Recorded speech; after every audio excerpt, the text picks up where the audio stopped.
Hello everyone, welcome to this course of control system. This is a course on control system, and to be more specific, this is first level undergraduate course on control system, where we are going to learn basic behind what is called classical control system, and we will learn how to design controller for dynamic system that we encounter in practice. Okay, before we go into details of what we would learn in this particular course, let us just look at the title of the course. There are two words in the title, control and system. So the first we will see what is system. Okay, so let us discuss what we would refer to as a system in this particular course. So for us, system is an entity to which we will provide input and we will get an output. This is typically called dynamic system. So it is essentially deal with variables which like input or output that are function of time. So as far as dynamic is concerned, time is the independent variable and all other variables that are associated with system are function of time. So we are going to deal with so-called dynamic system where variables change with time, and a system, a process, or a plant is an entity to which we provide our input and produce an output. So there are various terms typically which are used for systems such as process or plant. If you are a chemical engineer, for example, they would deal with processes. Okay, so process is also a visualization of an entity to which you will provide an input and you get an output. So there are various terms, adjective typically used for system. For us, system is a collection of object, or in short we can say a process. Okay, so that is what we referred as system. Although we are not going to repeatedly use various adjectives to denote the type of system that we are going to look at, we will first study what class of system that we are going to be concentrating on, and then we will go forward. So the class of dynamic system that we would be looking at this particular course belong to what are called linear time invariant casual dynamic system, and by and large we can restrict ourselves to single input single output system. So before we get into that, we would look mathematically how can we visualize a dynamic system. So mathematically a dynamic system is mapping from input to output. Okay, so S, or we can say mapping, is your system.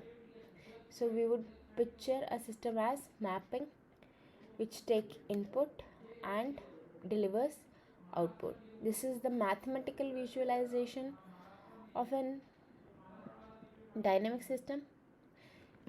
Given this, there are various classes that one would essentially study. So let us look at some classes of dynamic system.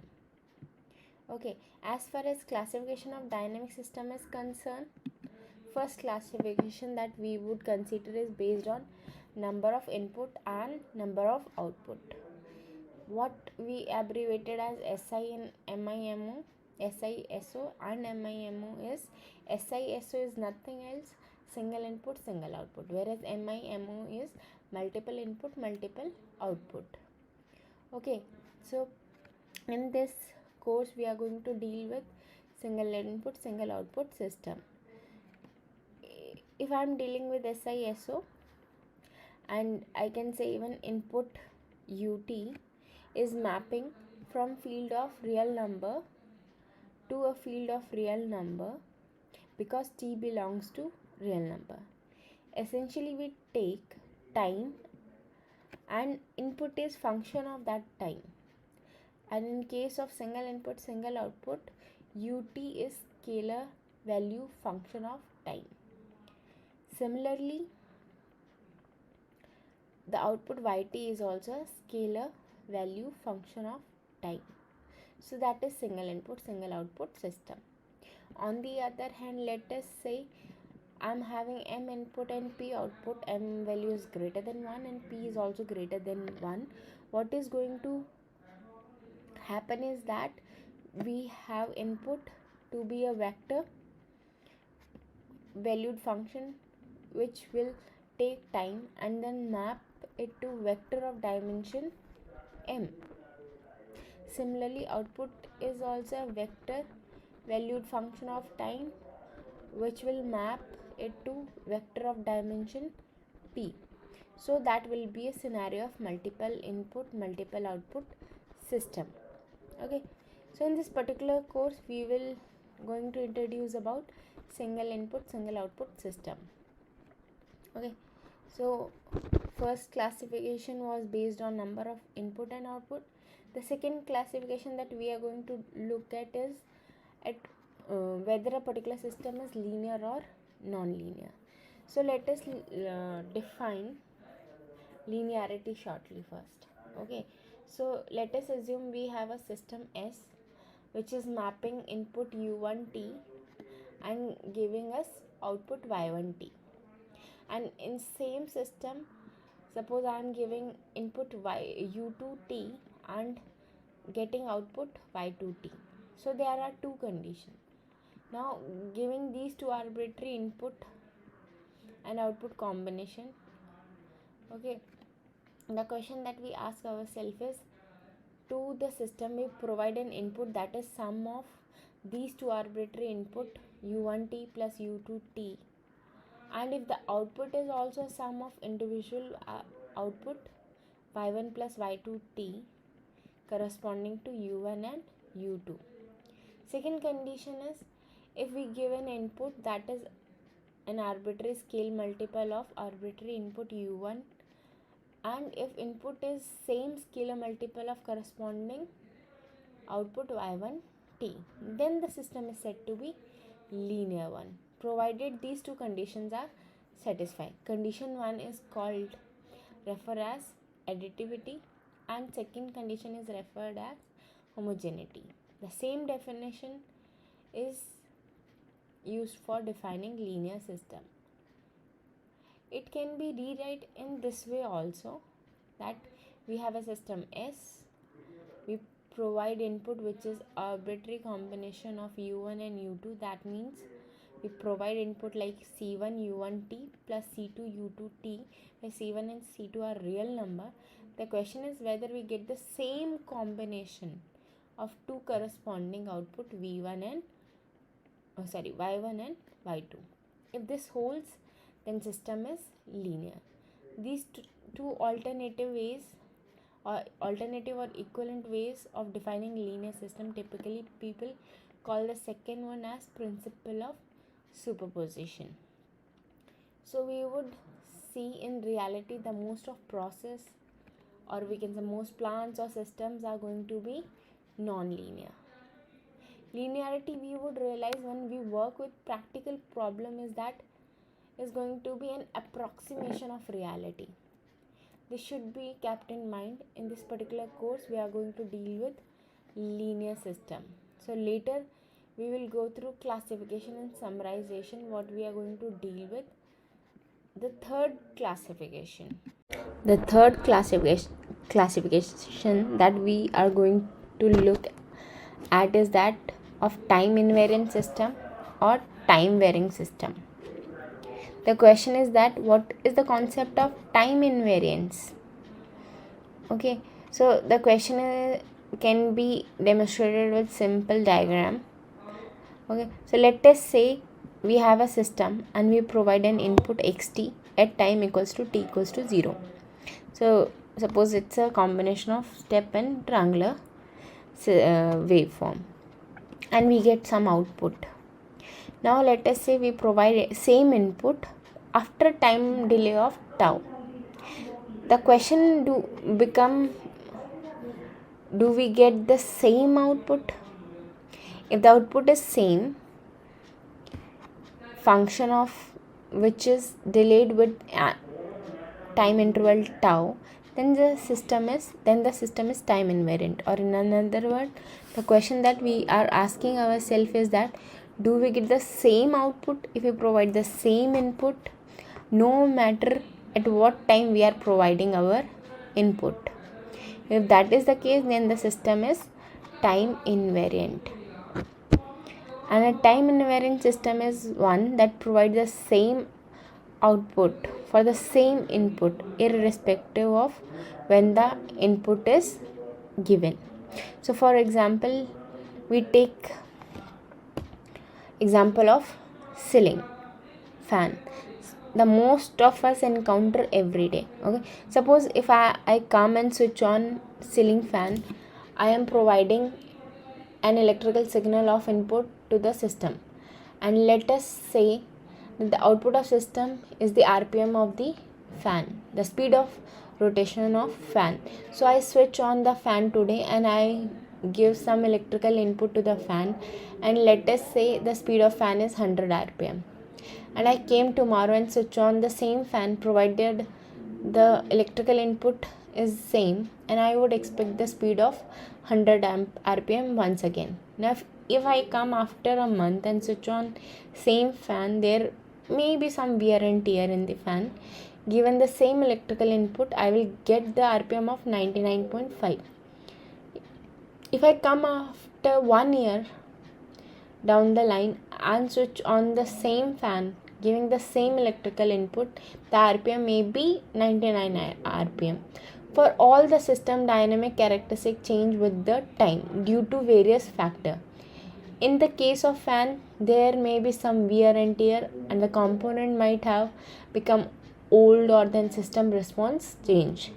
Now the question that we are asking ourselves is that, is the time scale of interest as far as system analysis is concerned, do that response characteristics of system remain more or less the same? If that is the case, then we approximate the system as time invariant system. In case of fan, let us say I want to analyze the fan only for few minutes. In those few minutes, I can reasonably assume that the response characteristics of fan is not going to change. So what do I mean by that? In a time scale of few minutes, if I provide the same electrical signal at any instant of time, I am going to get close to 100 RPM, which is what I started off here. On the other hand, if I use a fan in industry application where it is supposed to run for months without any shutdown, then I need to be bit more careful. But then my time scale of interest goes in order of months. So then we need to ask ourselves the question, do I need to consider the variation in system response characteristics and model the system as time varying system? So there is question which would be considered and asked in our course. We would be working with time invariant system. That is the scope of our particular. In this particular course, we are going to work with time invariant system. So once again, time invariance is an approximation. I'm sure for all of us agree that if you look at process or system that surround us, you will see that no provided the same output at any point of time in its entire life, right? So time variance may become important.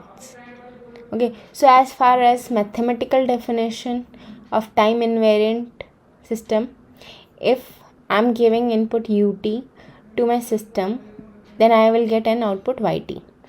Then for a time invariant system, if I'm delaying my input with time t and t belongs to real number, in essence, if I shift input by t, I should get the same output shifted by same amount of time t.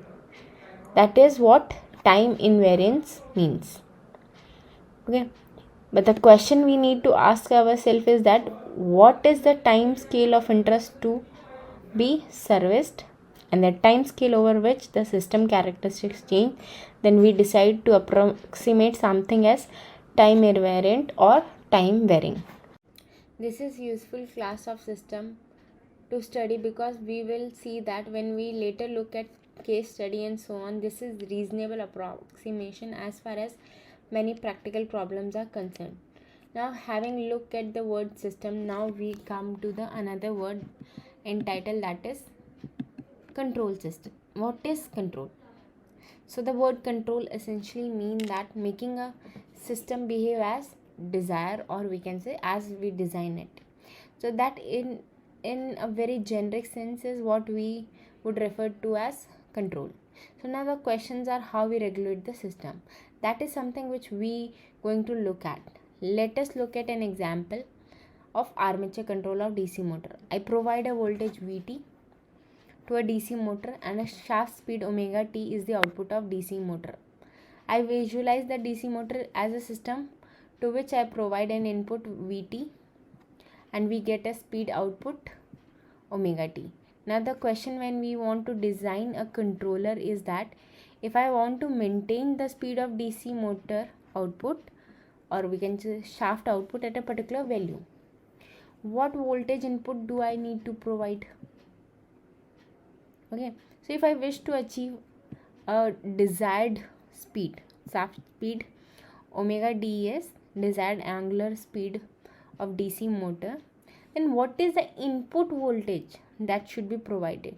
This whole course is about learning how do we do this process and which is the idea behind this. So in general sense, we are going to learn how to design a controller for many practical system that belongs to class of interest. Okay, so class of interest is SISO, linear time invariant causal dynamic system. Okay, so what is our approach that we are going to follow? So in a very generic sense, we first going to develop a mathematical model representation of system. This is the first step. S is the mapping between input and output, and we follow this process to get the mapping of system. Okay, this is typically consist what is called as mathematical modeling, and in this particular course we would employ physics based model. Okay, so we can also have a data driven, or we can say empirical models, and sometimes we have both. Okay, so we use physics to essentially drive part of model, and a part of model is obtained by using experimental method. There can be semi-empirical approach also. Okay, so first step is to essentially develop a mathematical model to represent the mapping of the system, and the second step is to analyze the system response, and the third step is to design the controller for given system. So in a very broader sense, or in a very big picture view perspective, these are three steps involved in our approach which we are going to learn in this particular course. There are various category of model that we will see. Thank you for today's lecture.